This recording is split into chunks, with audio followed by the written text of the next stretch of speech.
identify your objects in Selenium. Fine. I told you about this file, that is, we made this Excel file, right? So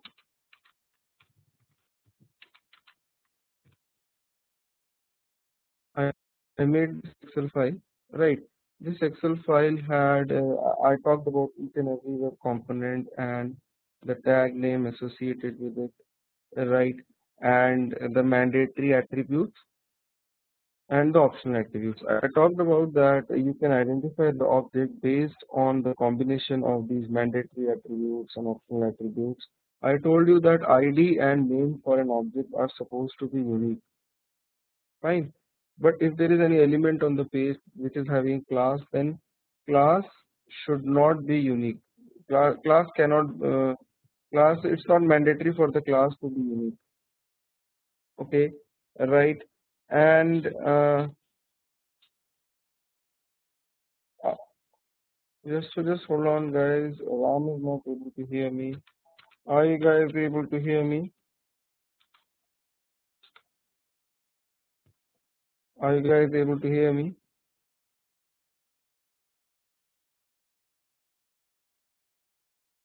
Okay. Ram, you can check the speakers. Just a minute, man. Right. So please check your speakers. Fine. All right. So now let's move forward. Okay, from here, and I will talk about the way the commands. How do you write the Selenium code? Fine. I'll rename this project to day 5. Okay, and let us do a very simple program, that is, let me create a new class, and I'll call this class as simple Selenium. Okay, right. So now over here, if I write WebDriver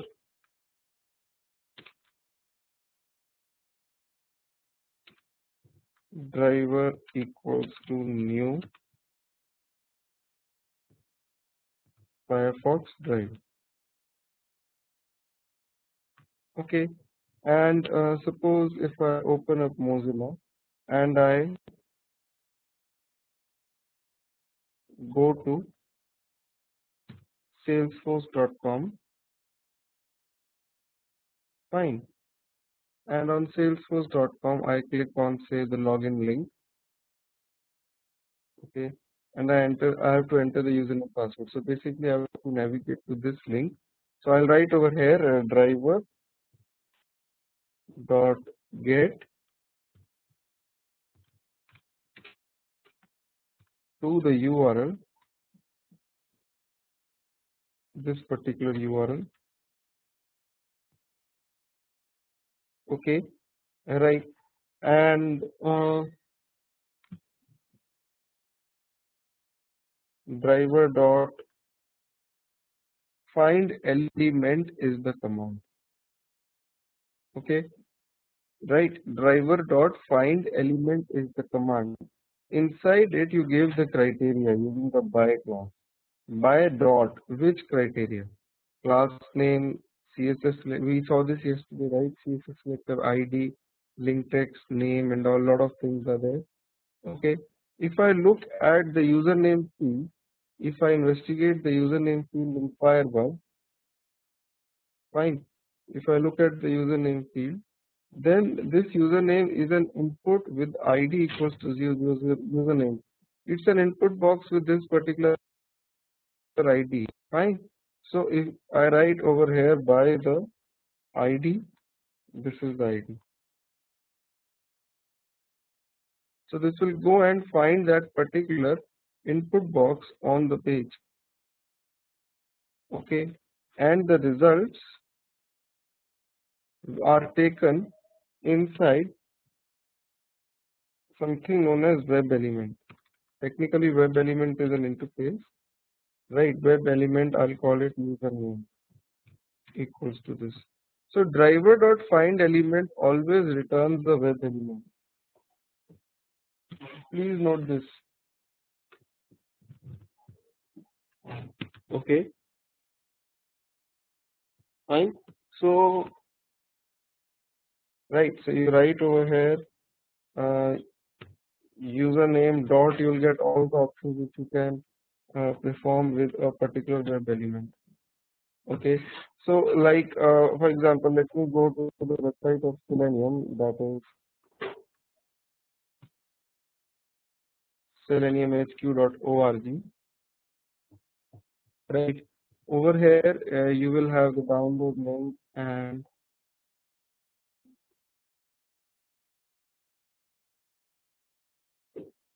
you have the Java doc link.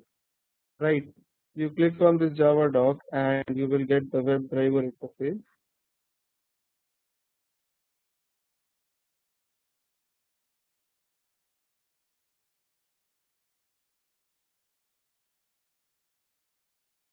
This is the WebDriver interface. Fine. Inside this WebDriver interface, you will have the function find element. Okay.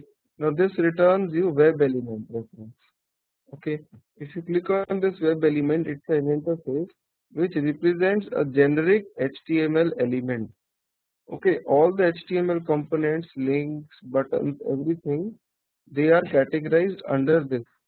And if you look at this, it's got some functions which are common for all the web elements. For example, clear, click, right, get size, get location, get tag name, get text is displayed.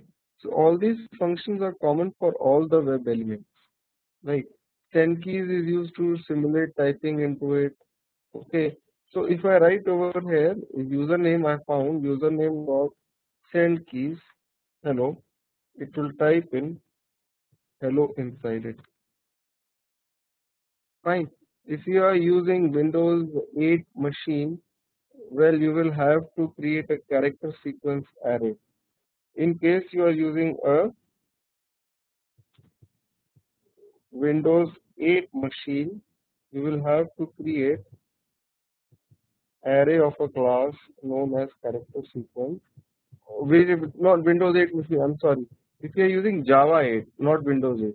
If you are using the Java 8 version of Java, then you'll have to use it. You'll have to write something like this.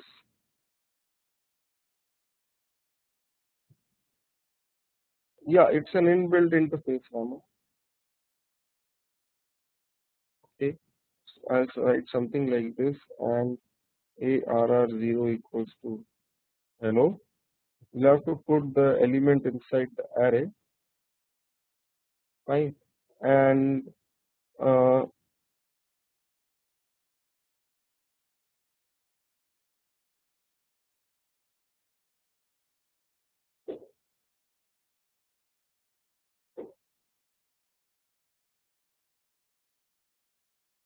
okay, bracket is required. Sorry, and you will have to type in array over here like this. In case you are using uh, Java 8, but if you are using Java 7 or Java 6, you can directly type over here. And when you run this program, you will see that. Hold on.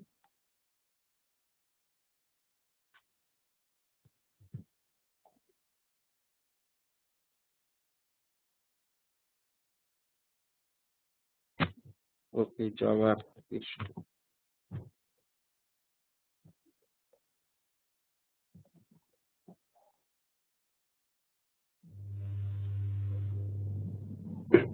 Just hold on, it will start.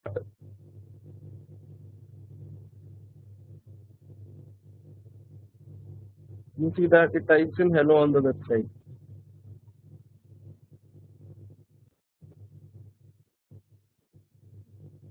right? Okay. So, any questions?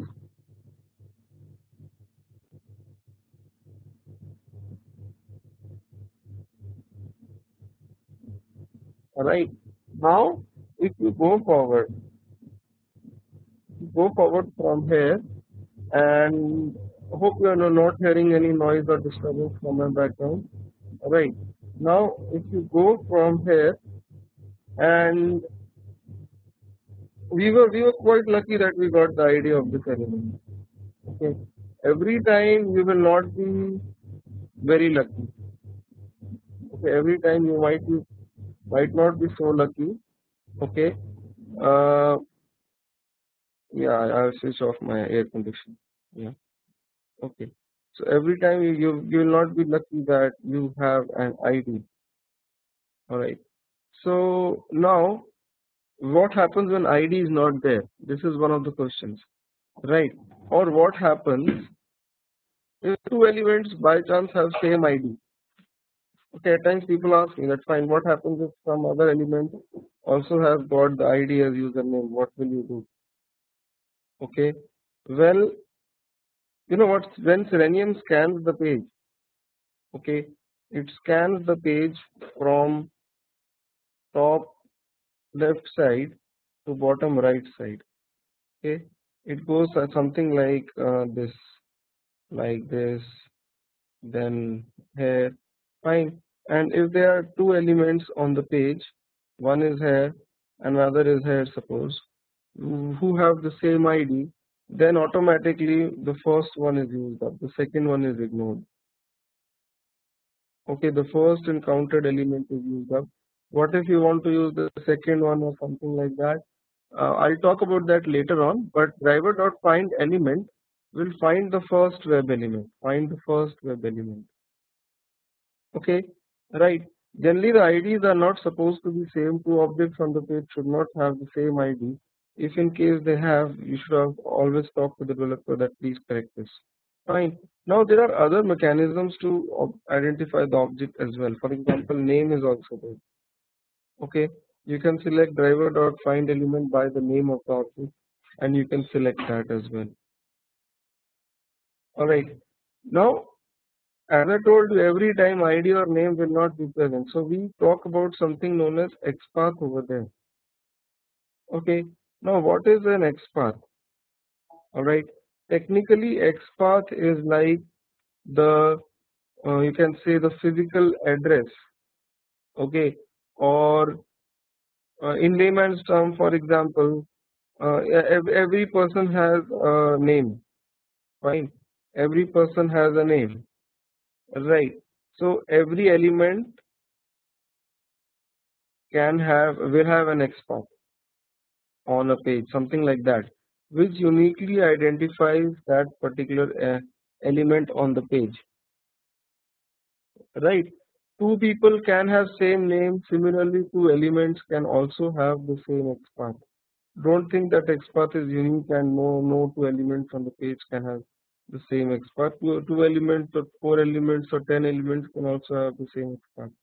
So we will talk about that. Fine, using XPaths you can identify the objects. Okay. How do you do that? I did not use this character array in the code because I told you you can write this character array over here in case you are using Java 8. Otherwise, you will be getting an error. I'm not using Java 8, so I'm not writing it over here. Okay, right. Now, what about XPath? As I told you, XPaths are something which uniquely identify our objects on the page. Fine. Now, XPaths are of two types. Fine, XPaths are of two types. One is partial XPath and other one is known as complete or also absolute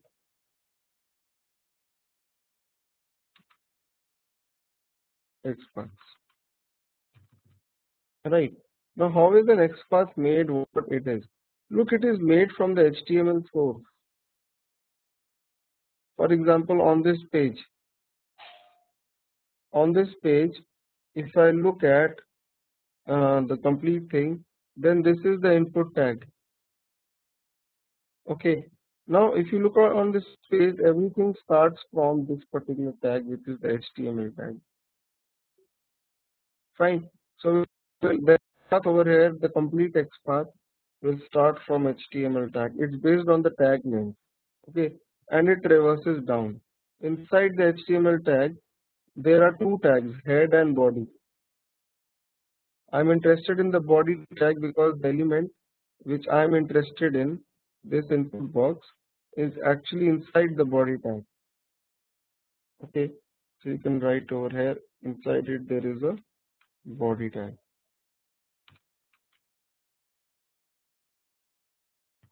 Then inside the body tag, you have got div tag, iframe and all. So you want to go inside the div tag. Okay, div with the ID login. So inside it there is a div tag.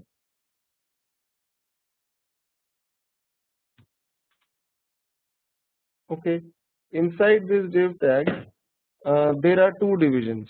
One is this one, other is this one. I am interested to go inside the first one, which is div with the ID login wrapper. Okay, so I'm interested to go inside the first division. There are two divisions under this div. I want to go inside the first division. You can write div 1 or you can only write div. By default, this means div 1. If I was interested to go inside the second division, I could have written div 2 over here. But by default, it is div 1. Okay, right. So this is the division right now I am in, right? Login wrapper. Now inside it there are again two divisions. I want to go inside the first division, right? So I'll again write over here slash div, and I will keep on doing this till the time I reach the input tag. Okay, this is how you make your absolute XPath. You don't have to calculate absolute XPath manually like I am calculating. Okay, I was just telling you, there comes a tool to calculate it. Fine. You can go to Google and there's a tool known as Firepath. It's an add-on on the top of Firebug. Yesterday I told you how to install Firebug, right? Make sure that you have installed it and you have to install Firebug on top of you have to install Firepath on top of Firebug as an add-on. Fine. So you have to just download Firepath over here by writing Firepath download and you will get Firepath. This is the first link. You click on this link and you can click on the button add to Firefox. It will be added as an add-on into Firefox. You can go inside tools add-ons and check whether your add-ons are added or not. Right. For example, right now, hold on.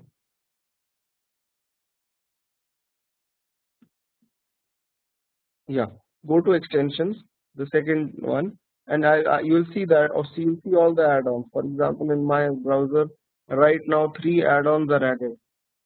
Okay, REST client, Firepath, and Firebug. Okay, now this Firepath is installed on Firebug. Make sure that Firebug is installed on your machine. Okay, once Firepath is installed, you'll see a tab in Firebug known as Firepath over here. Okay, inside this tab on this drop down, select the option generate absolute XPath. And now when you move your mouse to any element, for example username element, see it will give you the absolute XPath over here for element.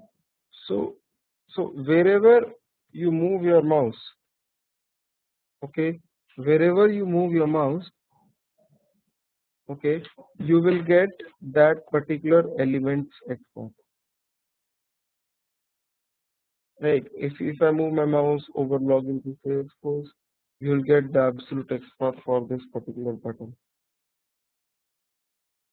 Fine, you can use this absolute XPath and you can interact with the web. If I write over here, if I go and instead of writing like this, I could have written driver.find element by the Xpath, and I could have given this particular Xpath,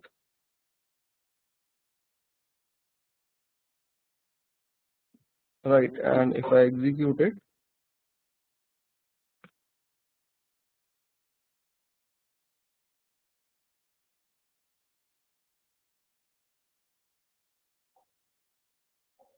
it works. You see that? Fine. Now we generally don't use absolute Xpaths, although they are very accurate. From the base of the document, that is from the HTML, they actually traverse down to the component itself, that is the input tag. Fine, but we don't use it because you know what, if something changes in the page, tomorrow the developer adds something in between, or if he removes, then all our XPaths will go for a toss. You'll have to change everything. Look, you should write a script which should actually be, I don't say that every script will be independent of the change in the application, but the impact should be minimum, and changing the script should be easy. It should not be that you take 2 days to make a script and you take 1 week to change it. Okay, the change management should be very easy. All right. So you can face issues if the experts will change, and absolute experts can give an issue in that. Okay, but we at times use absolute experts as well. At times, you know what, element is not being recognized by any other way, right? You go forward and use absolute expert, it starts getting recognized. So at that times you don't have any option but to use it. But fine. But if you have an option, then obviously I would say that don't use it, right? Because if anything changes, it becomes really difficult to manage these kinds of exports, right? So what we do is that we use partial exports. Fine. What is partial export? Uh, you remove the option over here, generate absolute export, and you'll start getting the partial export, right? Now partial export always starts with a double slash.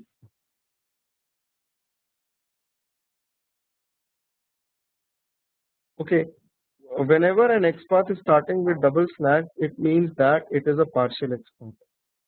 If you look on the Salesforce site, and if I look on this username field, right, make sure that you don't have it checked.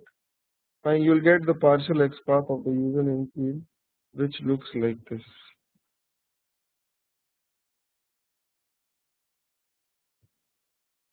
Double slash star ID equals to username. Star means any component on the page. Okay, star means any component. I can be more specific. I can write the tag name. Double slash the tag name equals to the tag name. Inside the tag name, the ID is username. So this is how you make a partial export. Or suppose I look at the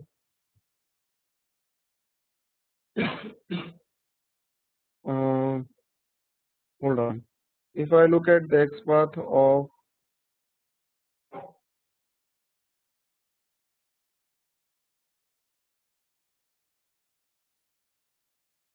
this word over here, Firefox, okay, then I get a partial XPath something like this.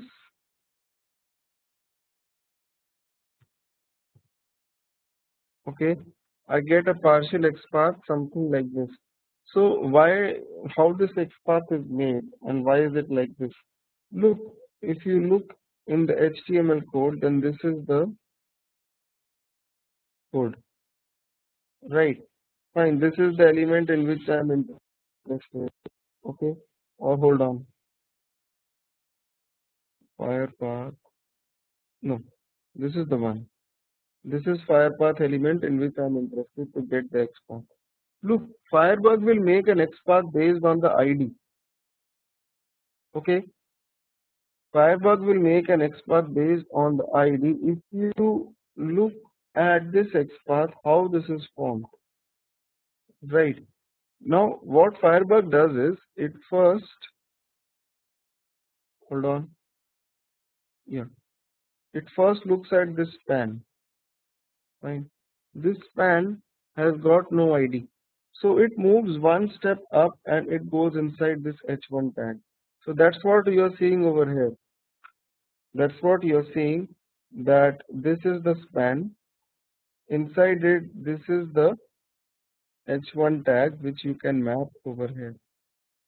H1 tag has also not tag, so it moves into the above tag which is h group, fine, which is clearly visible in the XPath over here, h group.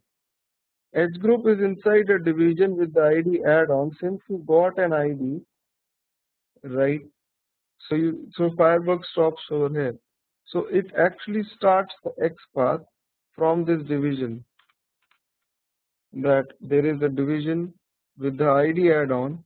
Inside it there is the H group. Inside it there is the H1 and the span. Out of these two spans, you go inside the first span. You got it right? How this XPath is made? Right? This is how partial XPaths are made. They don't start from the document base, but they start in case of Firepath. If you're getting the XPath from Firepath, they will start somewhere from in between where you get the ID of the element. Username element had an ID, so it directly took that there is an input box with the ID username. But not every element has got an ID. Okay, fine. So similarly, like if I go to the website in.reddit.com and if I open up Firebug, if you look at say this link over here, Rediff mail, fine. This has got this particular XPath. Okay. If you look at the HTML code of this Rediff mail, fine, you will see that this is actually the element, but this element has got no ID. So you Firebug will keep on traversing up.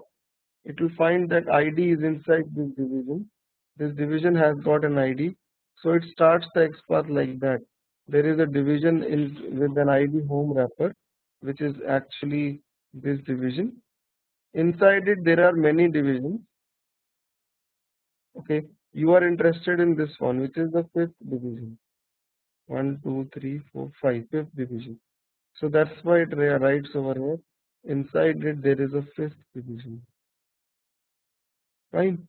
Inside the fifth division, you have a link. That link is Rediff-mail link. Alright. So you can use this XPath as well, and you can write driver.find element by this kind of XPath dot click. So basically what I wanted to tell you, that not every time you will find an ID or name or a unique attribute for an element. Fine. So you use XPaths over there. Generally you use partial XPaths. 99% of the time you will end up using partial XPaths. You can get the partial XPaths from Firebug. Okay. At times you feel the need of using the complete or absolute XPaths as well when partial XPaths do not work. Absolute XPath is a very good pinpointer to the element. It is having the complete hierarchy of the element inside it. Alright, now let's go back to the code.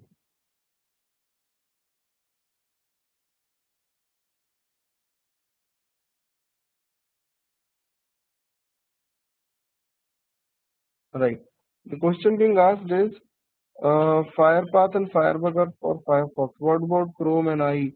For Chrome, you have got Chrome Inspector, which gives you the XPath. If you open up Chrome,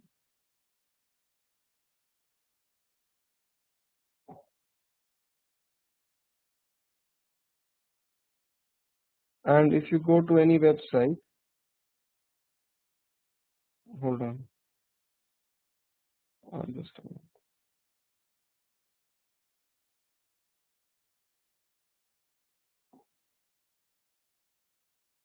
Just a minute, guys. Yeah. So if you go to any website, for example, or you are on this website, sophia.tutorial.com, fine. On any element, for example, there is a element over here, contact trainer. You right click on it, you can select see inspect element. You will get that element on the web page in the DOM over here. This is also known as DOM. The page source is also known as DOM, document object model. Right. You can right click on this and you can copy the XPath and you can paste the XPath inside Chrome over here. Sorry, inside the notepad over here. In case of double quotes, you just have to change it to single quotes. That's it. Okay. Now in IE, there is no possible way as such. You have to make it on your own. Look, generally the XPaths remain same. For example, I opened up this website and saw the XPath of the link contact trainer. Fine. And this element had got this XPath. Fine. If I open the same website on some other browser, say Mozilla, the XPath will remain same. It will not change. Okay. Because the page source remains same across all the browsers. Okay. If I look at this element in Firefox,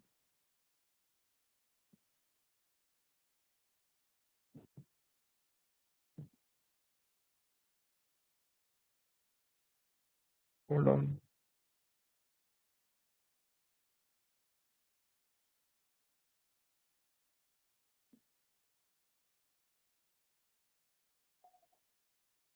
Then this is the contact trainer link and it's got this particular XPath.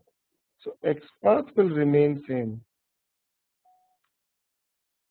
Don't think that XPath will change across the browsers. Alright. Because the page source remains the same. It is not that the server will give you some other page source for Chrome and some other page source for I. The tag locations they remain the same, right? Only thing is that the browser varies. That's it.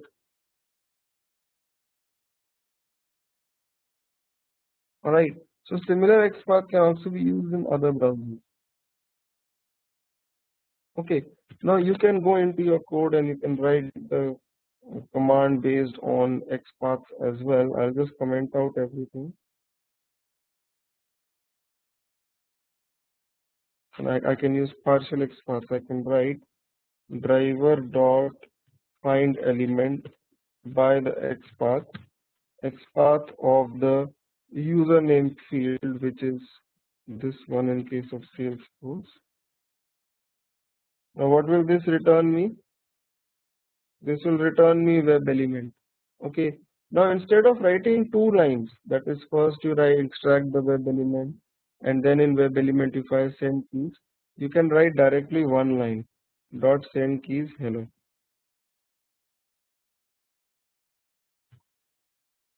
The execution starts on the left side.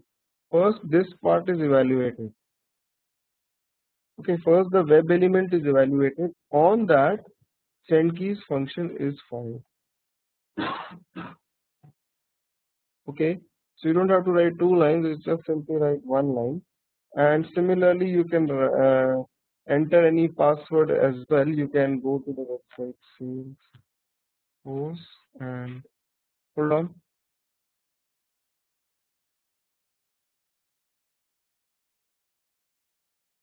Right, you can enter the password as well. This is the password field. Okay, and you can write over here.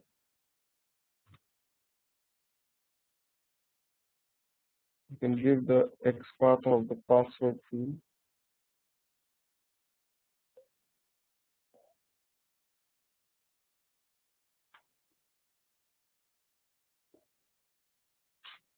Same way as I'm writing down. This XPath will be valid in all the browsers. You just have to launch the browser and simply use the XPath.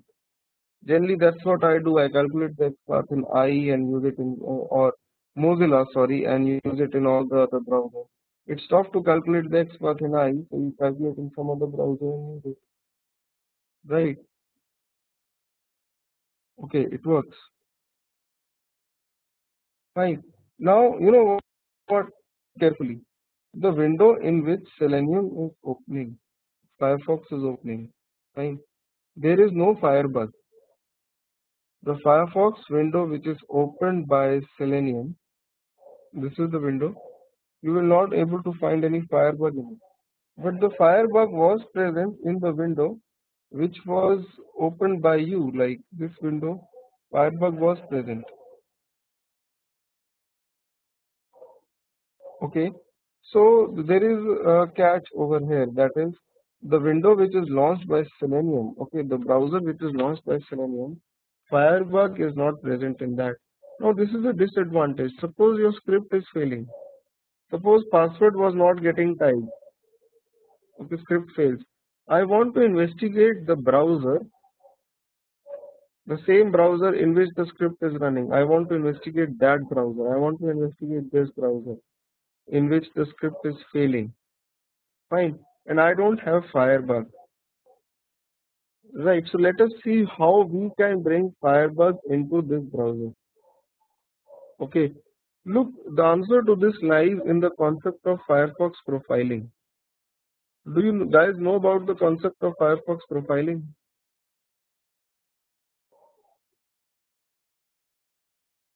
Do you know about the concept of Firefox profiling?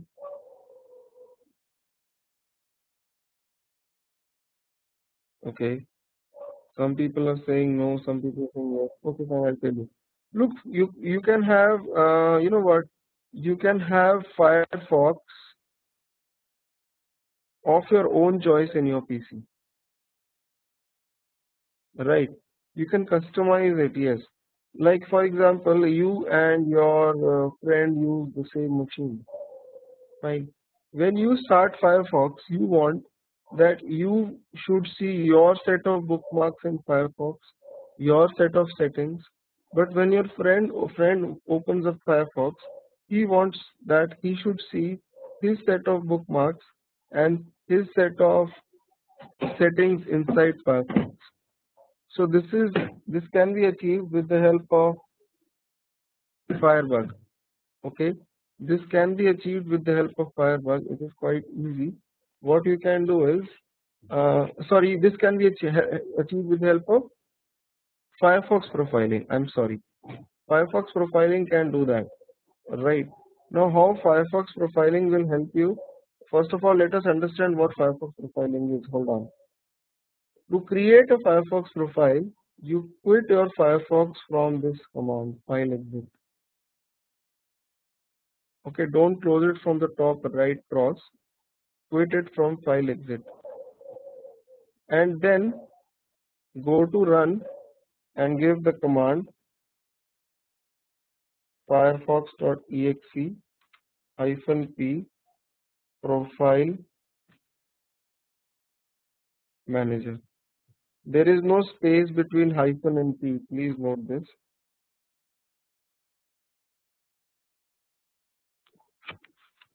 Okay, and I'll give you this. I'll give this to you on chat. This command. You'll see that this window will open. Fine. These are the two profiles which are present on my machine right now. I'll delete one of them. Right. So this is the default profile which is there on your machine when you install Firefox. I'll create a profile known as Selenium class.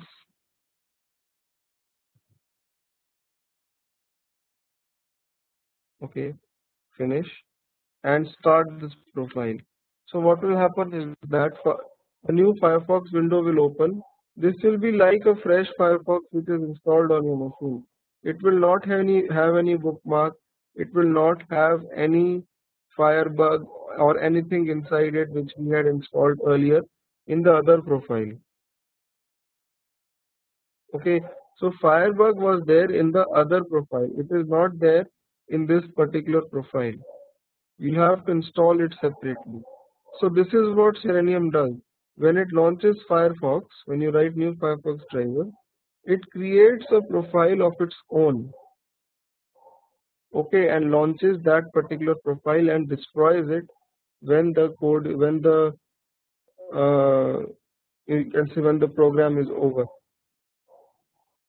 Okay, so what you can do is, for example, I made this particular profile Selenium class, right? I'll install Firebug in it. Hold on.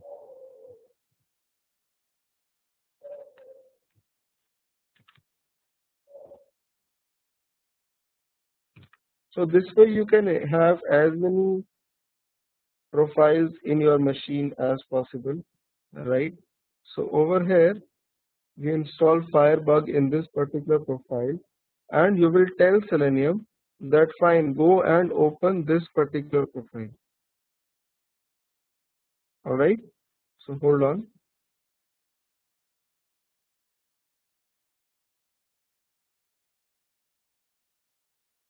First let me add the Firefox, add the Firebug in Firefox. So next time when I launch Firefox, this is not present in Chrome or IE. This concept is there in Firefox. Okay, when I launch this profile, okay, when I launch this, when I launch Firefox next time with Selenium, it will have Firebug in it. See, I installed Firebug. It is the part of my browser now. Fine. Now this way, hold on. I will just write some code over here. Hold on. So we'll have to write some code before launching Firefox, which will load the profile which I just created.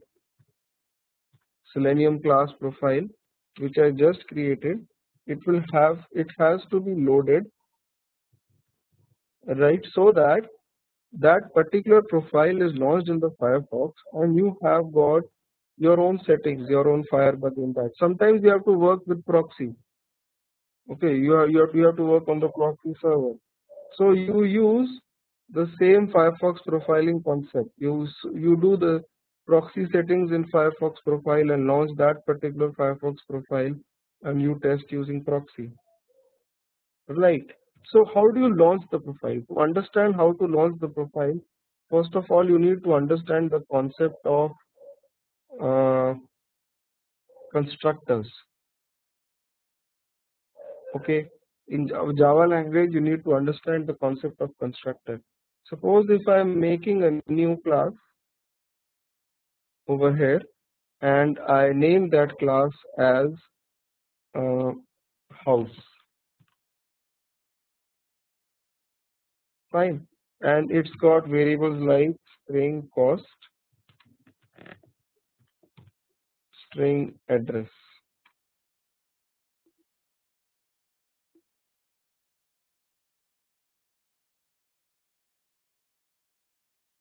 Right. And say int rooms. Okay. Now, if I am making objects of this house class, for example, I make a new class known as client. Fine. Inside it, if I make an object like this, if I write house h equals to new house, then I'll have to initialize it. I'll have to write h dot cost is some cost,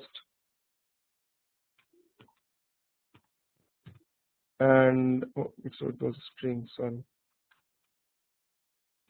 h dot address. I'll keep the word a inside it. H dot rooms, sorry, right. Similarly, I'll create one more house object. I can create as many house objects and initiate them separately. Say this is h1 with some other cost, right, some other address and all. Look, the problem is I'm creating one object and I'm initializing the object over here. Initialization is a problem. This house just had 3 properties. What if there are 30 properties? Will you write 30 lines like this for every object? And what if you are creating 10 objects? So you will have to write unnecessary code like this. You create the object and then you initialize it separately, writing these lines for every property. We are lucky we just had 3 properties over here, but in real time you can have many properties. Okay, so constructor is used out here to solve this issue, right? So what constructor does is initializes, it creates objects and initializes objects.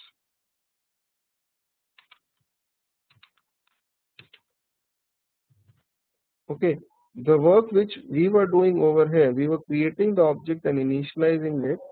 We do it inside a constructor. Okay, look, constructor is created like this: public, you write public house.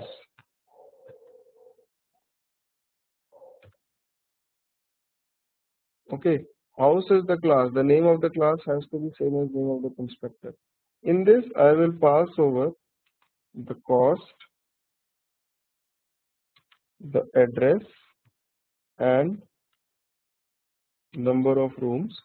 And inside it, I'll write, just be with me, cost equals to C, address equals to A, rooms equals to R. Right. Now, this constructor is called, okay, this constructor is called when you create the object of the house class. Okay. Now, instead of creating the object like this, I create the object like this. House h equals to new house, some cost, some address, address 1 say, and some cost. Okay. Similarly, sorry, in number of rooms. Right. Similarly, cost, some address, and number of room. Okay, so this is how you can actually create the object. Okay, right, and now similarly, Firefox driver has got a constructor. Okay, you can write over here Firefox driver s. Hold on, there is a constructor for Firefox driver which takes the object of a class known as Firefox profile. Hold on, I'm writing some code. I'll just explain you.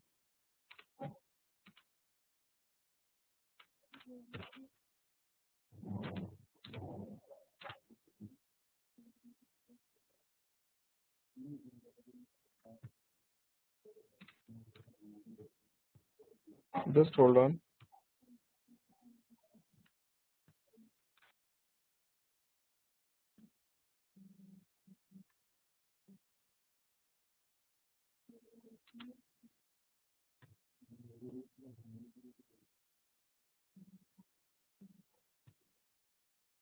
Hold on, I'll just explain you the code. Okay, now this class Firefox profiles INI. Okay,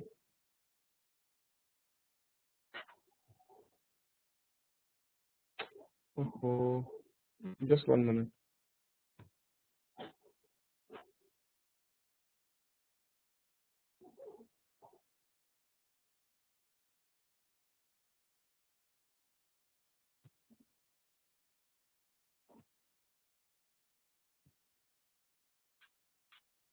Right. So this class over here profiles INI represents all the Firefox profiles on your machine. Okay. From all the profiles, you get the profile corresponding to Selenium class, and you get the object of a class known as Firefox profile. Now this Firefox profile class represents the profile Selenium. This object represents the profile Selenium class, and you pass on this object inside the constructor of Firefox driver. So that particular profile will be called. Okay. So when you run this, this will launch the Firefox browser with Firebug.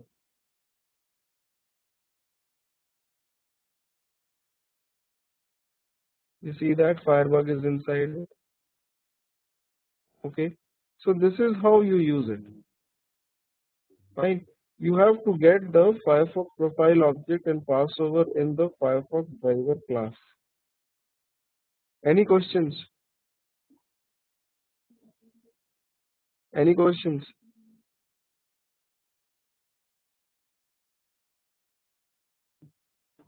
No questions? Alright, so